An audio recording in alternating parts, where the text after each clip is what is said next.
The quantum resonance chamber hummed with an energy that made Dr. Elena Vasquez's teeth ache. She pressed her palm against the reinforced glass, watching the alien artifact rotate slowly in its containment field.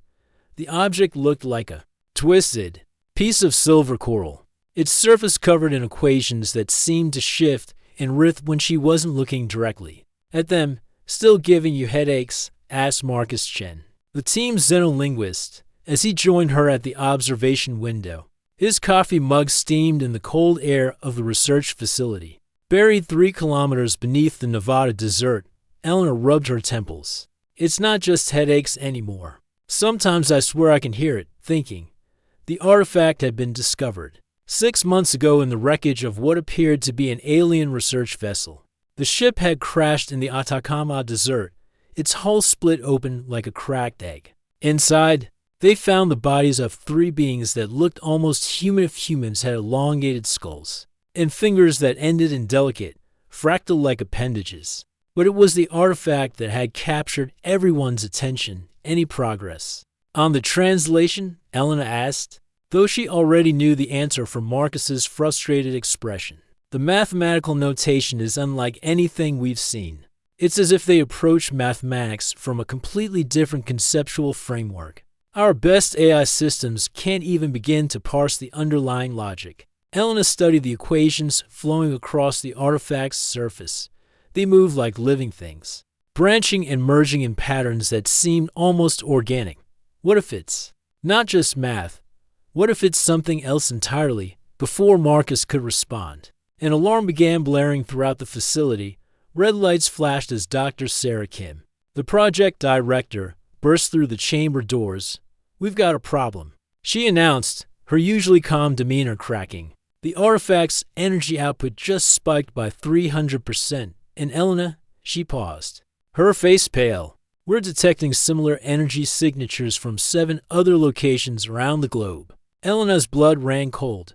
"Other artifacts? We think so. And they're all activating simultaneously." The implications hit Elena like a physical blow. If there were other artifacts, other crashed ships, then this wasn't just a random accident. It was part of something much larger. "How long do we have?" she asked. Dr. Kim checked her tablet. "The energy buildup is accelerating at current rates. We estimate 12 hours before. Well, we're not sure what happens then." Elena turned back to the artifact. The equations were moving faster now, their patterns more complex. And for just a moment, she could have sworn she saw something that looked familiar, a mathematical relationship she'd encountered in her graduate work on quantum field theory. "I need access to the artifact," she said suddenly. "Elena, that's not no." She turned to face Dr. Kim, her eyes blazing with determination. "I think I recognize something in those equations. Give me 6 hours in direct contact with the artifact. If I can't make progress, we evacuate and let the military handle it." Dr. Kim studied her for a long moment. Outside, the facility's emergency systems continued their urgent warnings. Finally, she nodded. 6 hours. But if those energy readings spike again, we're pulling you out immediately." Elena was already moving toward the containment chamber's airlock. As she passed Marcus, he grabbed her arm. "Elena, what did you see in there?" She paused, looking back at the artifact one more time. "I saw something that might be the key to understanding what they were trying to accomplish, and why they died trying to finish it."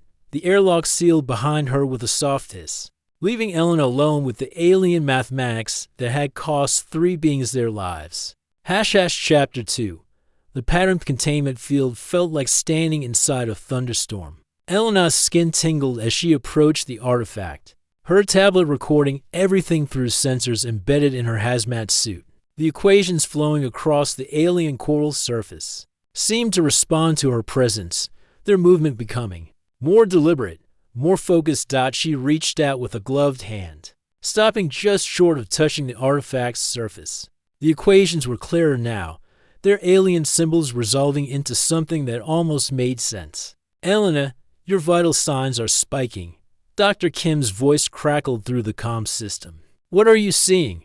"It's beautiful," Elena whispered, her eyes tracking the mathematical expressions as they danced across the artifact.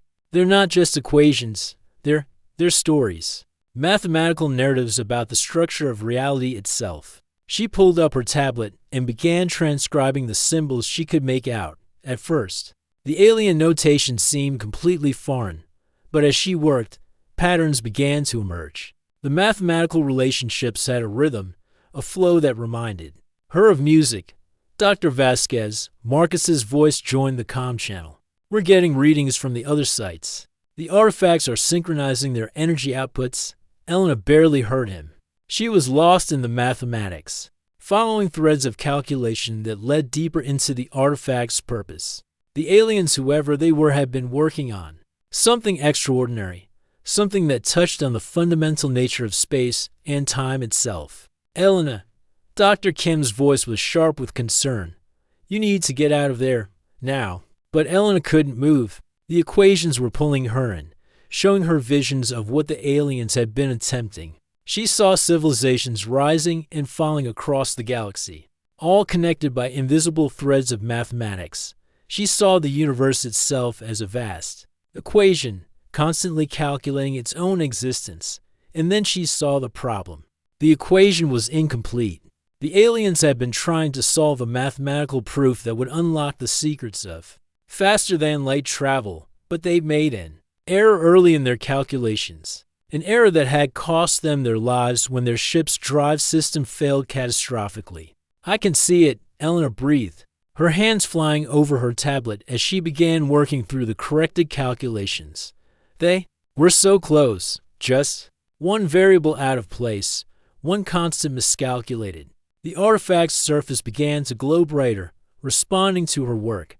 The equations flowed faster, as if the alien mathematics was feeding on her corrections. Elena, get out of there, Dr. Kim shouted. The containment field is destabilizing. But Elena was beyond hearing. She was deep in the mathematical realm now. Her consciousness merged with the alien equations. She could feel the solution approaching, like a sunrise breaking over a dark horizon. The breakthrough came suddenly. One moment she was struggling with an impossibly complex integral.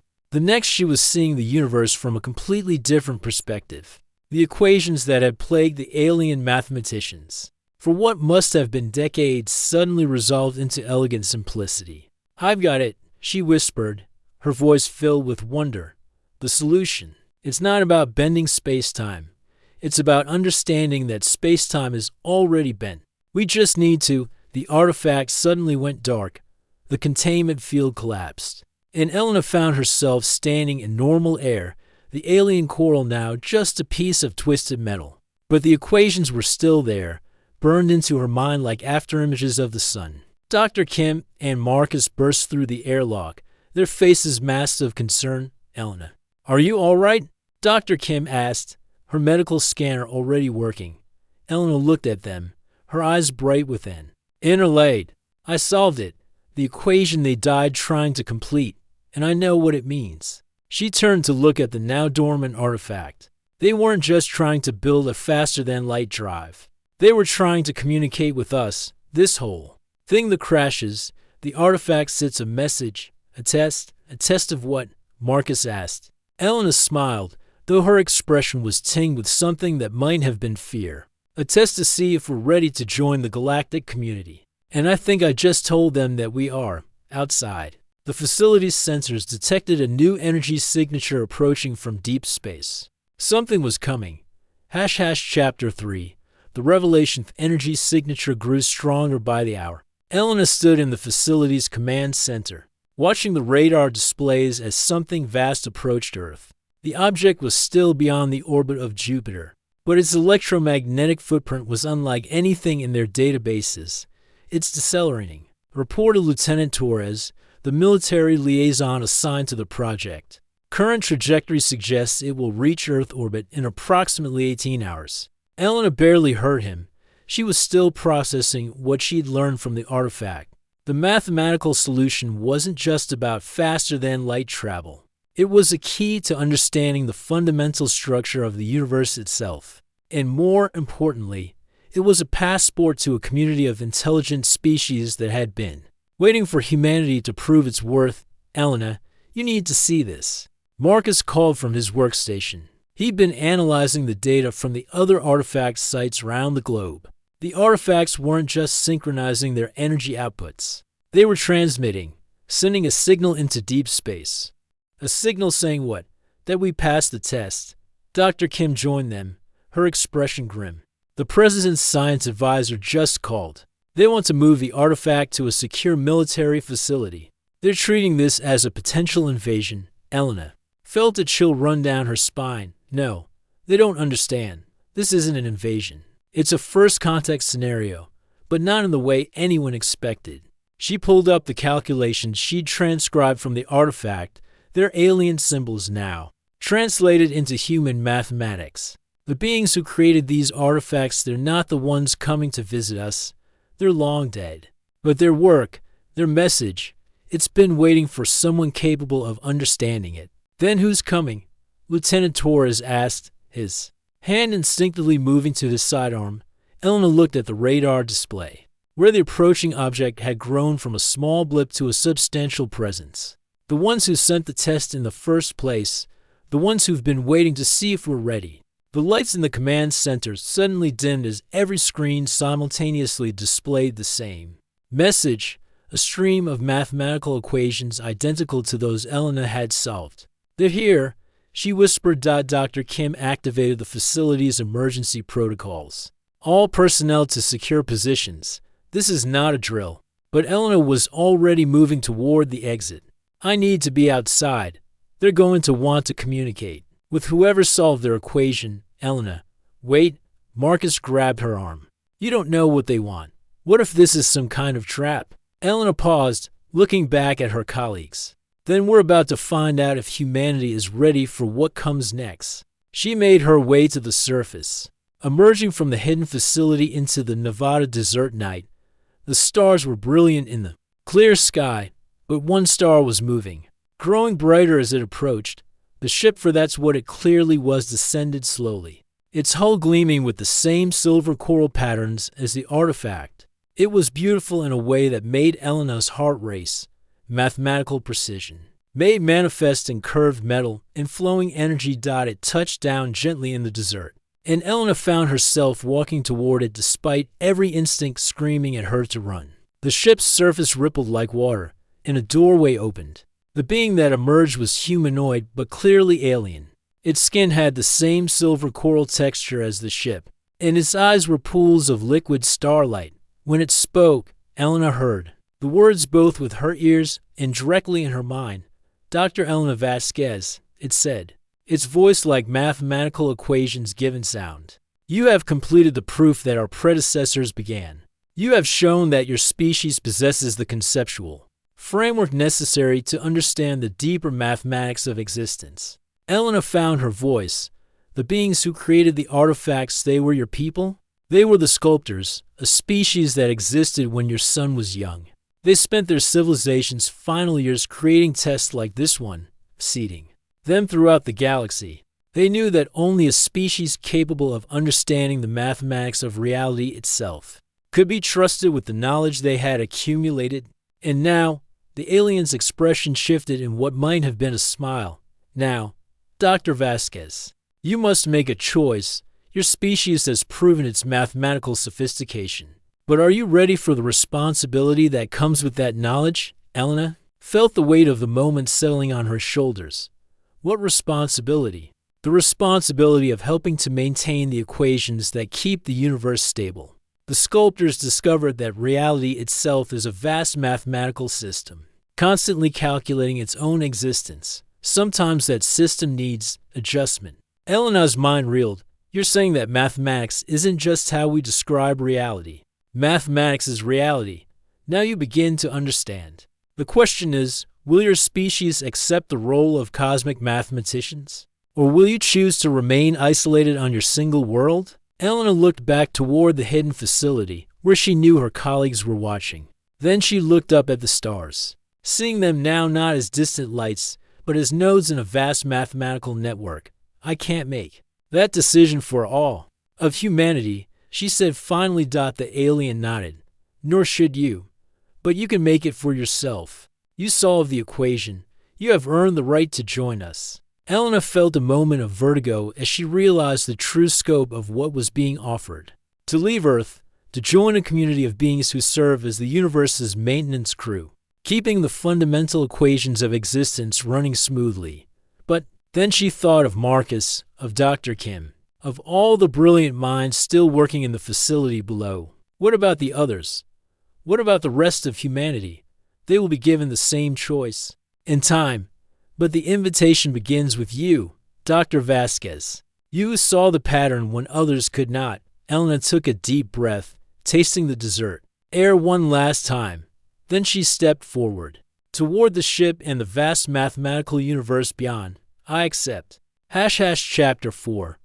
The new equation. Elena found herself standing in what could only be called a library, though it bore no resemblance to any earthly repository of knowledge. The walls were made of flowing mathematical equations, constantly shifting and evolving.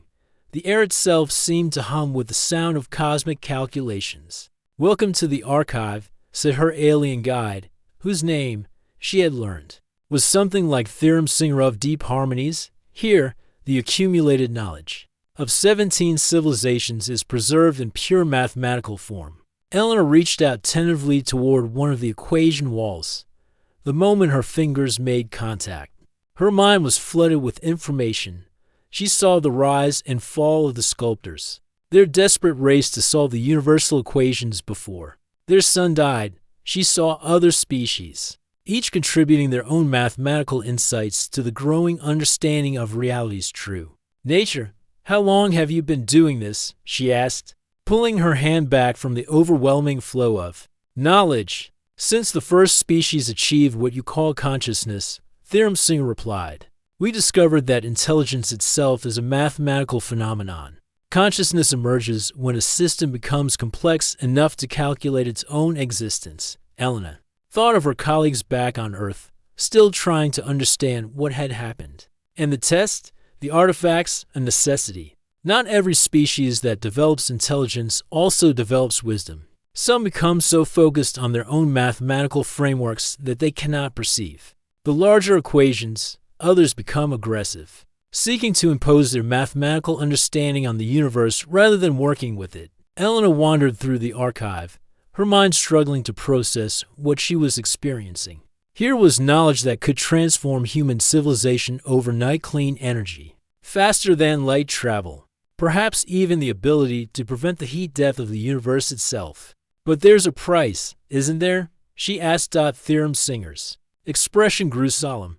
The price is that you can never go back to seeing reality as you once did. Once you understand that existence is mathematical, everything changes. You become responsible for maintaining the equations that keep reality stable. Elena paused before a section of the archive that seemed to pulse with familiar energy. The equations here were newer, more recognizable. These are from Earth. Your species has been contributing to the universal mathematics for longer than, every breakthrough in physics, every elegant proof, every moment of mathematical insight, it all feeds into the greater calculation. Elena felt a sudden pang of homesickness. What about my team? My life's work? Your life's work continues, but on a scale you never imagined. As for your team, Theorem Singer gestured to a portion of the archive. They have been given the same choice you were offered. Dr. Chen has already accepted. Dr. Kim is still considering. Elena's heart leaped. Marcus is here? He is learning the mathematics of xenolinguistics. It turns out that language and mathematics are more closely related than your species realized.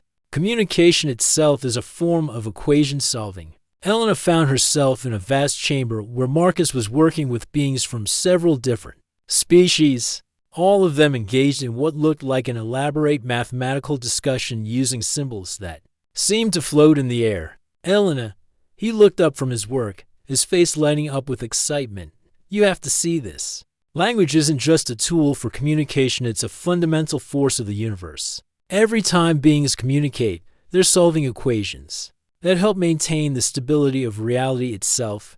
Elena felt a wave of relief wash over her. She wasn't alone in this strange new existence. And Dr. Kim? She's back on Earth, coordinating with the archive. Someone needs to help humanity transition to understanding their new role in the cosmic equation. Elena nodded, feeling the rightness of it. Dr. Kim had always been the best at managing complex projects.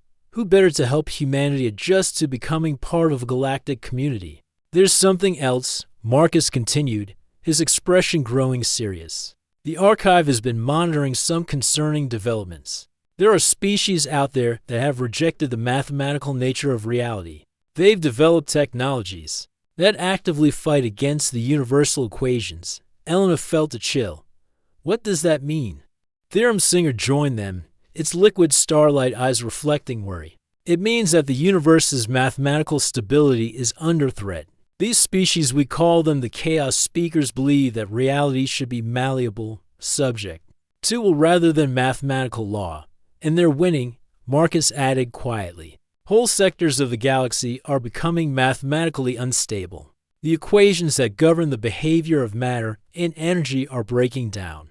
Elena looked around the archive, seeing it now not as a repository of knowledge, but as a fortress under siege. What can we do?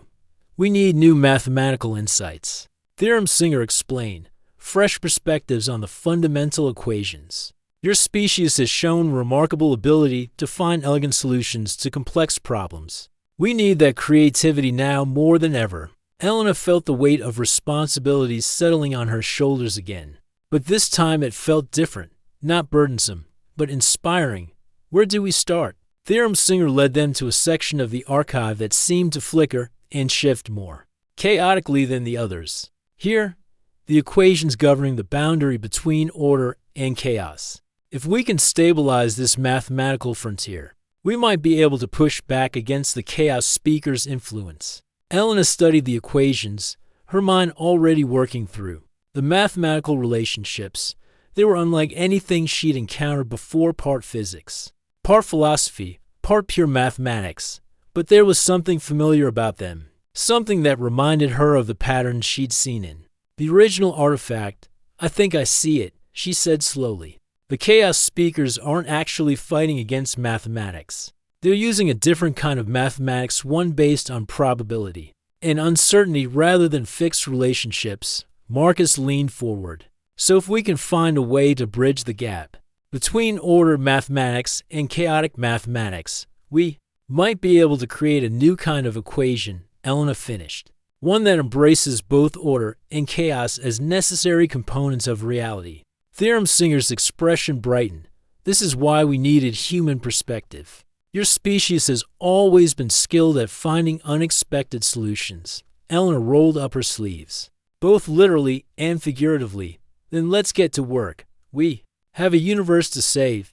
As she began working on the new equations, Elena realized that she had found her true calling, not just as a mathematician, but as a cosmic problem solver.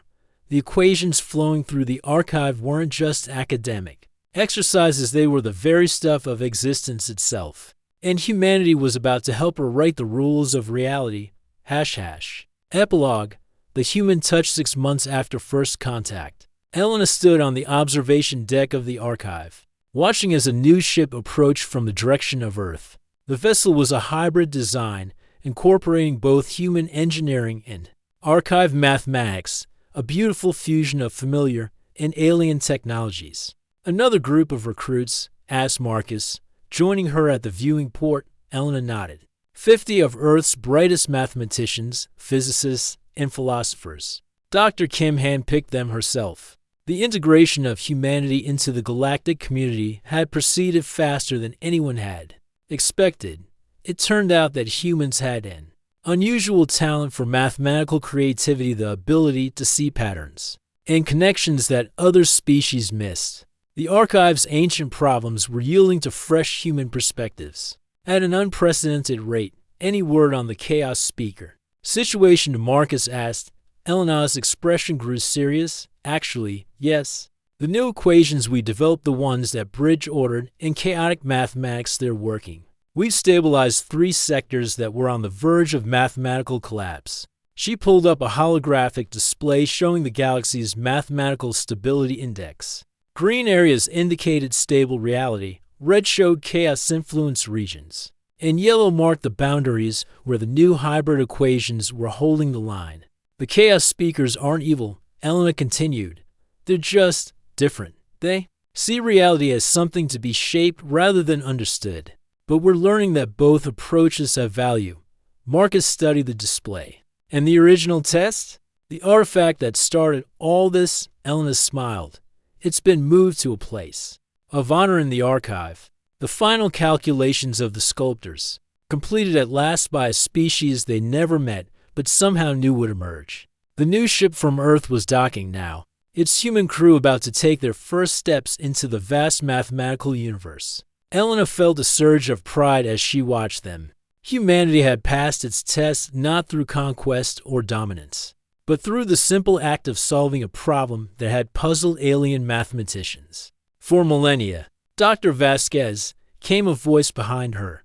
She turned to see a young woman in a fresh Earth uniform, her eyes wide with wonder at the archive's mathematical walls. I'm Dr. Sarah Chen Marcus's sister. I've been assigned to the Linguistic Mathematics Division. Elena extended her hand in greeting. Welcome to the archive, Dr. Chen. I think you're going to love it here. As the new recruits were led away for orientation, Elena remained at the viewing port, looking out at the stars. Each point of light represented not just a sun, but a node in the vast mathematical network that was the universe itself. And humanity had just become part of that network. The alien mathematicians had spent lifetimes on equations that humans could solve in hours. But that wasn't because humans were smarter, it was because they brought a different perspective. A fresh way of seeing old problems. Elena thought about the sculptors, the long-dead species that had created the test. They had hoped that someday, someone would complete their work. They had built their monuments to mathematics and seeded them throughout the galaxy, trusting that intelligence would eventually find a way to flourish. They had been right. The universe is vast, Elena said quietly, speaking to the stars themselves. But it's also elegant, and now, finally, we're beginning to understand the equation that makes it all work. Behind her, the archive hummed with the voices of a dozen species, all working together to maintain the mathematical foundations of reality itself. And at the center of it all, humans were finding their place not as conquerors or subjects, but as problem-solvers. The equation was complete. The real work was just beginning. In the years that followed, historians would mark this moment as the beginning of humanity's true expansion into the cosmos, not through military might or technological superiority, but through the simple, elegant act of understanding. The alien mathematicians had spent lifetimes on their equations, but they had created something even more valuable than a solution. They had created an invitation, and humanity had accepted it with open minds and ready calculators, ready to help. Write the next chapter in the universe's endless mathematical story. The stars themselves seemed to hum with approval, their ancient light carrying the whispers of cosmic equations across the infinite dark. And somewhere in that vast mathematical symphony, the voice of humanity had found its place at last.